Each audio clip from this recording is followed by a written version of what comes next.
সালের ৯ ডিসেম্বরের ঘটনা। রাজধানীর জগন্নাথ বিশ্ববিদ্যালয় এলাকায় নৃশংসভাবে কুপিয়ে হত্যা করা হয় বিশ্বজিৎ দাস নামে এক তরুণকে। ওই দিন ঢাকায় সরকার বিরোধী আন্দোলন চলছিল, অর্থাৎ তৎকালীন আওয়ামী লীগ সরকার বিরোধী আন্দোলন চলছিল এবং ওই সময় জগন্নাথ বিশ্ববিদ্যালয় এলাকা দিয়ে হেঁটে পার হচ্ছিলেন বিশ্বজিৎ দাস। বিশ্বজিৎ দাস একজন দর্জি কর্মী ছিলেন, কিন্তু ছাত্রলীগের নেতাকর্মীরা তাকে দেখে মনে করেন যে তিনি শিবিরের রাজনীতির সঙ্গে জড়িত এবং সেই সন্দেহেই একজন সনাতন ধর্মাবলম্বীকে কিন্তু কুপিয়ে, এমনকি ধারালো অস্ত্র থেকে শুরু করে রড দিয়ে পিটিয়ে তাকে হত্যা করা হয় এবং তার সেই হত্যাকাণ্ডটি ঘটে কিন্তু শত শত মানুষের সামনে। তখন সেখানে সাংবাদিক থেকে শুরু করে আইন শৃঙ্খলা বাহিনীও নির্বিকার ভঙ্গিতে দর্শকের ভূমিকায় দাঁড়িয়েছিলেন। ওই ঘটনার ভিডিও যখন সর্বত্র ছড়িয়ে পড়ে তখন তা নিয়ে ব্যাপক সমালোচনা হয় এবং পরবর্তীতে ওই ছাত্রলীগ কর্মীদের কিন্তু বিচার হয়েছে।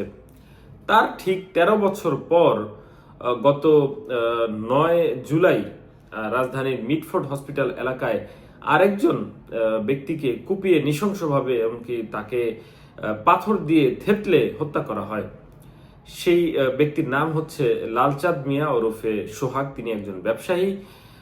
তাকে হত্যার যে ভিডিও ফুটেজটি, অর্থাৎ সিসি ক্যামেরার সূত্রে যে ফুটেজটি আমরা পেয়েছি, সেখানে দেখা যাচ্ছে যে হত্যা করার পর নিথর মরদেহ সড়কে ফেলে তার বুকের উপরে লাফালাফি করতে হত্যাকারীদের, পাশাপাশি তার সেই ব্যক্তির রক্তাক্ত মুখের উপর কিন্তু তারা বারবারই ভারী পাথর দিয়ে থেতলে দিচ্ছিলেন, এমনকি কিল ঘুষি দিচ্ছিলেন।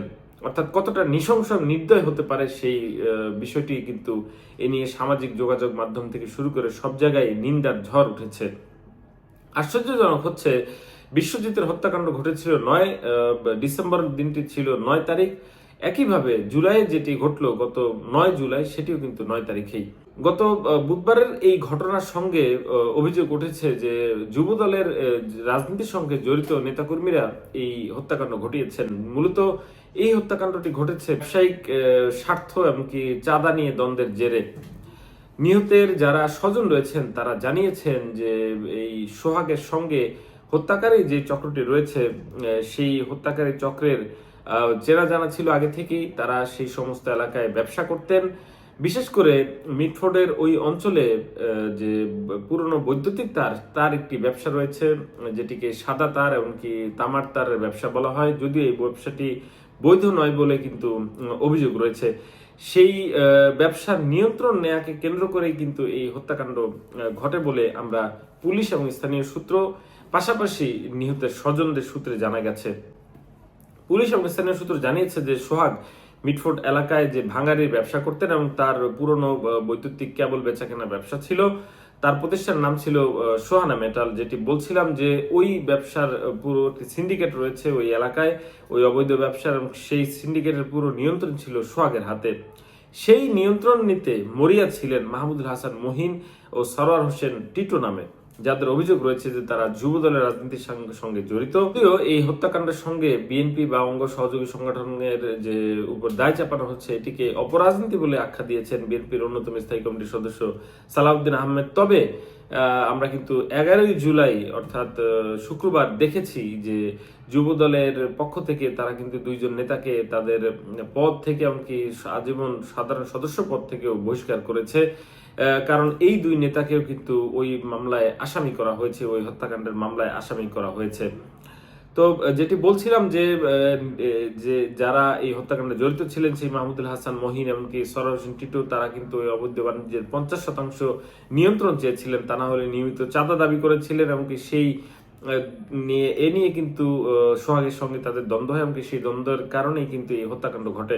স্থানীয় জানিয়েছেন সোহাগ ও হামলার নেতৃত্ব দেওয়া মহিন, টিটো সহ অন্যরা ৩০ নম্বর ওয়ার্ড যুবদলের রাজনীতির সঙ্গে জড়িত বলে এলাকাবাসী জানতেন এবং তারা কিন্তু বিভিন্ন সময় দলীয় কার্যক্রমে অংশ নিয়েছেন বলেও তারা দেখেছেন। স্থানীয়ভাবেও তাদের সবাই যুবদলের নেতাকর্মী বলেই জানেন, তবে সাংগঠনিকভাবে তাদের কি পদ রয়েছে সেটি কিন্তু এখন নিশ্চিত হওয়া যায়নি। এই ঘটনায় নিহতের বোন যে মঞ্জু আরা বেগম বাদী হয়ে কিন্তু কোতোয়ালি থানায় একটি মামলা করেছেন।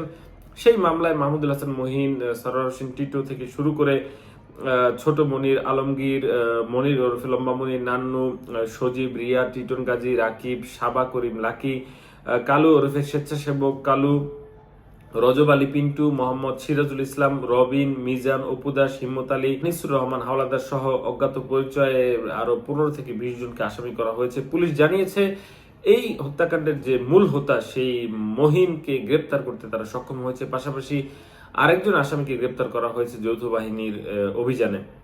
নিহতের ভাগ্নি যে মিম আক্তার, তিনি গণমাধ্যমের সাথে কথা বলেছেন। তিনি জানান যে তার মামার পরিচিত লোকজনই হত্যাকাণ্ডের সঙ্গে জড়িত। তার মামা স্থানীয় বিএনপি রাজনীতির সঙ্গে সম্পৃক্ত ছিলেন এবং মিটফোর্ড এলাকায় ব্যবসা করতেন, কিন্তু টিটো, মহিন সহ স্থানীয় আরো কয়েকজন এই ব্যবসার ভাগ বসাতে চাচ্ছিলেন। তারাও বিএনপি রাজনীতির সঙ্গে যুক্ত বলে কিন্তু নিহতের ভাগ্নি জানিয়েছেন। তিনি বলেছেন, খুনিরা সোহাগের কাছে ব্যবসার 50% দাবি করে আসছিলেন, যেটি শুরুতেই জানিয়েছি। না হলে লাভের 50% দেয়া চাঁদা হিসেবে দেওয়ার হুমকি দিয়ে আসছিলেন। এ নিয়ে এই গ্রুপের সঙ্গে কিন্তু নিহত সোহাগের দ্বন্দ্ব হয় এবং তারা তার মামাকে হত্যার হুমকি দিয়েছিলেন, যে কারণে গত 3 দিন তিনি দোকান খুলতে পারছিলেন না বলেও এই নিহতের ভাগ্নি জানান। তার চেয়ে আরো যে বিষয়টি সবচেয়ে বেশি মানে আশ্চর্যজনক, সেটি হচ্ছে এই হত্যাকারীরা কিন্তু হত্যার দিন দুপুরে সোহাগের সঙ্গে তার বাসায় কিন্তু খাওয়া দাওয়া করেছেন। অর্থাৎ টিটো সোহাগের বাসায় খাওয়া দাওয়া করেছেন। ভাত খাওয়ার সময় টিটো বলেছেন যে এই বিষয়টি মিটমাট করে ফেলতে হবে এবং কোনো ঝামেলা ছাড়াই যেন এই ব্যবসা করা যায়, সেই জন্য সবার সাথে বসতে এবং এই বসার কথা বলে টিটু কিন্তু সোহাগকে মিটফোর্ড হসপিটাল এলাকায় নিয়ে যান। সেখানে আগে থেকেই থাকা 40 থেকে 50 জন তাকে হত্যা করে। দর্শক, যুবদলের যে কথাটি বলছিলাম, যে যুবদলের সঙ্গে এই হত্যাকারীদের সম্পৃক্ততার বিষয়টি, যুবদলের আহ্বায়ক আব্দুল মোনায়েম মুন্না, এমনকি মোহাম্মদ নুরুল ইসলাম নয়ন, যিনি যুবদলের সাধারণ সম্পাদক, তিনি কিন্তু বলেছেন যে এই হত্যাকাণ্ডের সঙ্গে যদি যুবদলের কেউ জড়িত থাকে তাদের বিরুদ্ধে ব্যবস্থা নেওয়া হবে এবং তাদেরকে আইন শৃঙ্খলা বাহিনী যেন তাদের বিচার করে সেই ব্যাপারেও তারা উদ্বুদ্ধ করবেন বা সেই ব্যাপারেও তারা আইন শৃঙ্খলা বাহিনীর কাছে তথ্য দেবেন।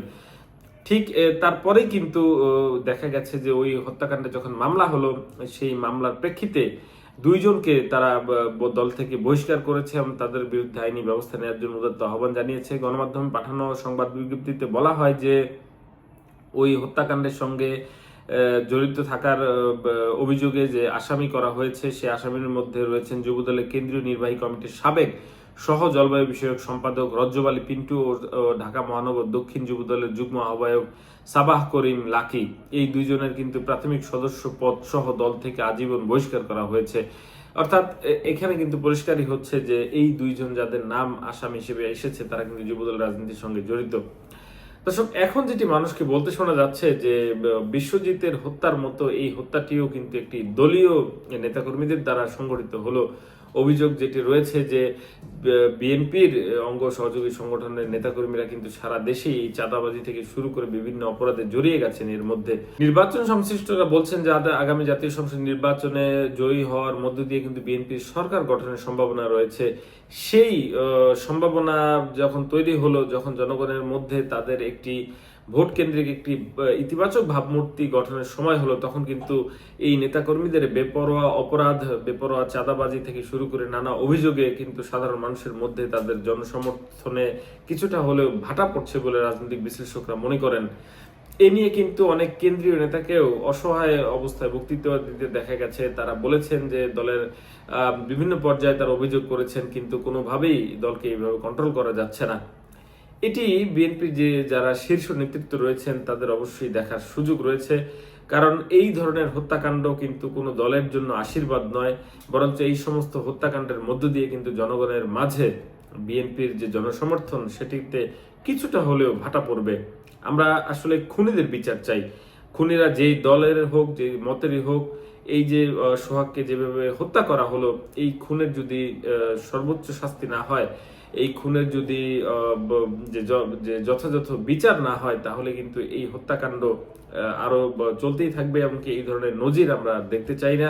আমরা চাই যে খুনিরা কোনো দলের না হোক, খুনিরা হোক অপরাধী এবং তাদের বিচার যেন ত্বরান্বিত করার জন্য সব দল এবং মতের মানুষ যেন একত্রিত হন, এমনকি একইভাবে তাদের কণ্ঠস্বর উঁচু করেন। এটি আমাদের প্রত্যাশা। দর্শক, এখন এই পর্যন্তই। সবাই ভালো থাকবেন, সুস্থ থাকবেন।